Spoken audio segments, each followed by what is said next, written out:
মুখ্যমন্ত্রী মমতা বন্দ্যোপাধ্যায়ের জন্মদিন উপলক্ষে বারাসাত ২ নম্বর ব্লকের অন্তর্গত চণ্ডীগড় রোহন্ডা গ্রাম পঞ্চায়েতের উত্তর জোজরা গ্রামে চণ্ডীগড় রোহন্ডা সোনালী স্পোর্টিং ক্লাবের পরিচালনায় অনুষ্ঠিত হল ৩৯তম বর্ষ ৮ দলীয় নকআউট দিবারাত্রব্যাপী ফুটবল প্রতিযোগিতা। স্থানীয় সোনালী স্পোর্টিং ক্লাবের মাঠে উক্ত ফুটবল খেলা বিকেল ৪ ঘটিকায় অনুষ্ঠিত হয়। দেশের জাতীয় পতাকা ও ক্লাব সংগঠনের পতাকা উত্তোলনের মধ্যে দিয়ে উক্ত খেলার শুভ সূচনা হয়।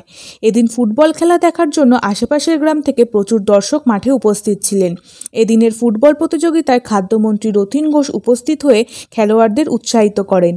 উক্ত খেলায় খেলোয়াড়দের উৎসাহিত করতে উপস্থিত ছিলেন মধ্যমগ্রাম পৌরসভার পৌরপ্রধান নিমাই ঘোষ, বারাসাত ২ ব্লক তৃণমূল কংগ্রেসের সভাপতি শম্ভুনাথ ঘোষ, বারাসাত ২ পঞ্চায়েত সমিতির প্রাক্তন সহসভাপতি মোহাম্মদ ইফতিকার উদ্দিন, পঞ্চায়েত সমিতির কর্মাধ্যক্ষ সঞ্জুরা বিবি, উত্তর ২৪ পরগনা জেলা পরিষদের সদস্য মমতা সরকার, চণ্ডীগড় রোহন্ডা গ্রাম পঞ্চায়েতের প্রধান মাসুমা বিবি, উপপ্রধান মাধব দেবনাথ, পঞ্চায়েত সদস্য মৌমিতা বসু নন্দী, শাহজাহান আলী, চণ্ডীগড় রোহন্ডা অঞ্চল তৃণমূল কংগ্রেসের সভাপতি সাকিব আহমেদ, বিশিষ্ট সমাজসেবী বাপ্পা নন্দী, মতিয়ার রহমান, উত্তর জোজরা বুথ সভাপতি আজগর আলী সহ এলাকার বিশিষ্ট জ্ঞানীরা ও চণ্ডীগড় রোহন্ডা সোনালী স্পোর্টিং ক্লাবের সদস্য ও সদস্যরা। উক্ত মঞ্চে রাজ্যের খাদ্যমন্ত্রী তথা মধ্যমগ্রাম বিধানসভার বিধায়ক রথীন ঘোষের হাত ধরে রাজ্যের মুখ্যমন্ত্রী মমতা বন্দ্যোপাধ্যায়ের জন্মদিন উপলক্ষে কেক কাটা হয়। উক্ত খেলাকে ঘিরে এলাকাবাসীর উৎসাহ ও উদ্দীপনা ছিল চোখে পড়ার মতো।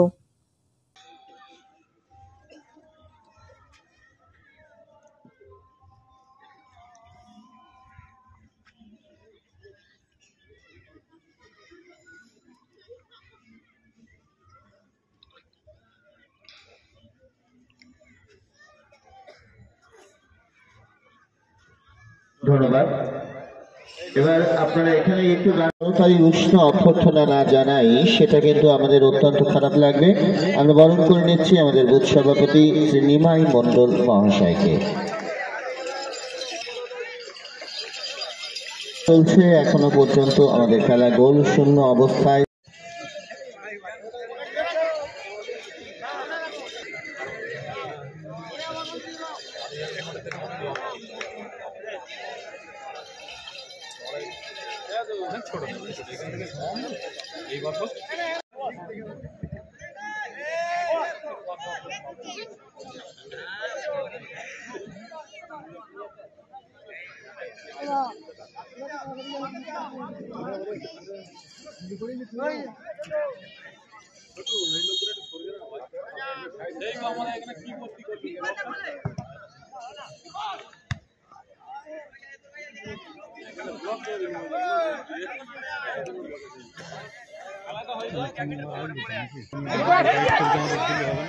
সোনালী স্পোর্টিং ক্লাবের উদ্যোগে সমতলের ফুটবল খেলা হচ্ছে। ৮ দলের ফুটবল খেলা হচ্ছে। কি বলবেন এ সম্পর্কে? কি বলবেন? সর্বপ্রথম ধন্যবাদ জানাই শাসন বাংলা টিভিকে। সর্বপ্রথম ধন্যবাদ জানাই শাসন বাংলা টিভিকে। ফুটবল খেলাটা হচ্ছে আমাদের ২০ থেকে ২২ বছর আমাদের উত্তর জেলা সোনালী স্পোর্টিং ক্লাবের। আমি যেহেতু গ্রাম সদস্য, এখন রুলিং পার্টি ছাড়া এক তো ক্লাবগুলো তো উন্নয়ন হয় না, পার্টির সঙ্গে জড়িত হবে, ওই জন্য একসঙ্গে মিলিত হবে ক্লাবে খেলাটা উন্নত যেভাবে করা যায় ওই জন্য চাই। আজকালকার ছেলে মেয়েদের দেখি যে মোবাইল নিয়ে সারাদিন ঘরে বসে বিভিন্ন গেম খেলে, কিন্তু আপনারা এই যে শরীরচর্চাও হচ্ছে প্লাস একটা আনন্দ মুহূর্ত ঘন অনুষ্ঠান হচ্ছে এই খেলা, তো এই যে যারা মোবাইল নিয়ে ঘরে খেলে তাদেরকে মাঠে আনার চেষ্টা, কি বলবেন? একমাত্র ফুটবলই পারে মোবাইল থেকে দূর করতে মাঠে আনার জন্য। তাছাড়া আদার্স খেলাধুলো এমন একটা আকর্ষণ, ফুটবল খেলা একমাত্র ফুটবলই পারে শরীরটা আর কি ত্যাগ করে মাঠে আসার জন্য। বাঙালির একটা উন্মাদনা, বাঙালির ভালোবাসা ফুটবলের সাথে জড়িয়ে আছে, তো সেই হিসেবে আপামর বাঙালিদের উদ্দেশ্যে এবং আপনার গ্রামবাসীদের উদ্দেশ্যে কি বলবেন, কি বার্তা দেবেন? অ্যাকচুয়ালি ফুটবল খেলাটা এমনই একটা উৎসব, সকলে মিলে আর কি উৎসবে আর কি সামিল হওয়ার জন্যই ফুটবল খেলাটা আয়োজন করা হয়। গ্রামবাসীর উদ্দেশ্যে বলুন আর বাইরের দর্শক বলুন, অ্যাকচুয়ালি গ্রামবাসীর দর্শক নিয়ে তো সবসময় ফুটবল খেলে, অন্যান্য গ্রামের দর্শক এখানে এসছে, আসে, আরও আসবে।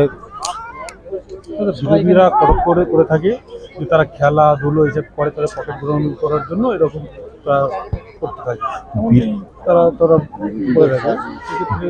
বিরোধীদের কাজই সবসময় অ্যাকচুয়ালি দেখুন, কাজ কাজ করলে কাজ তো করবে না, আমরা কাজ করি, ওদের বিরোধীরা কাজটাই হচ্ছে কাজের মধ্যে বাধা দেওয়া, আদার ওদের তো কোনো কাজ নেই। বিরোধীরা কাজটাই হচ্ছে কাজের মধ্যে বাধা দেওয়া, সবসময় কীভাবে অশান্তি করতে পারে, কীভাবে বন্ধ করতে পারে কি না করতে পারে সেই সবগুলো করতে পারবে না, করতে দেবে না, ওদের একটা পরিকল্পনা এইভাবে করে আছে। রাজ্যের মুখ্যমন্ত্রী তিনি খেলা দিবস হিসেবে পালিত করে একেবারে বিরোধীরা কটাক্ষ করার জন্য যে খেলার নামে তারা সন্ত্রাস তৈরি করছে, সেই ক্ষেত্রে আজকে দাঁড়িয়ে আপনি কী বলবেন? অ্যাকচুয়ালি বিরোধী বলতে তো আমাদের পশ্চিমবাংলায় কিছু নেই। আমাদের একমাত্র মুখ্যমন্ত্রী মমতা বন্দ্যোপাধ্যায়ের নেতৃত্বে খেলা দিবস যে থেকে তৃণমূল পার্টি সরকারে এসছে সে থেকে আপনারাও দেখছেন তো খেলাধুলো সব মাঠেই, শরীর চর্চা বলুন, খেলাধুলো সব মাঠেই হচ্ছে। আজকে রাজ্যের মুখ্যমন্ত্রী অর্থাৎ তৃণমূল কংগ্রেসের দলনেত্রী মমতা বন্দ্যোপাধ্যায়ের জন্মদিন, এই উপলক্ষে কর্মীদের এবং মমতা ব্যানার্জিকে কি শুভেচ্ছা বার্তা হিসেবে শুভেচ্ছা বলতে আমরা আমাদের পশ্চিমবঙ্গ সরকারের খাদ্য সরবরাহ দপ্তর মন্ত্রী এখানে উপস্থিত থাকবেন। আমরা জন্মদিন সেলিব্রেট করার জন্য আমরা আয়োজনও করে রেখেছি, মন্ত্রীর হাত দিয়ে করব, আমরা সব কিছু ব্যবস্থা করে প্রস্তুতি রেখেছি। আমার নাম শাহজাহান আলী, 263 নম্বর পার্টির সদস্য, উত্তর জোড়া গ্রাম, রোহন্ডা পঞ্চায়েত।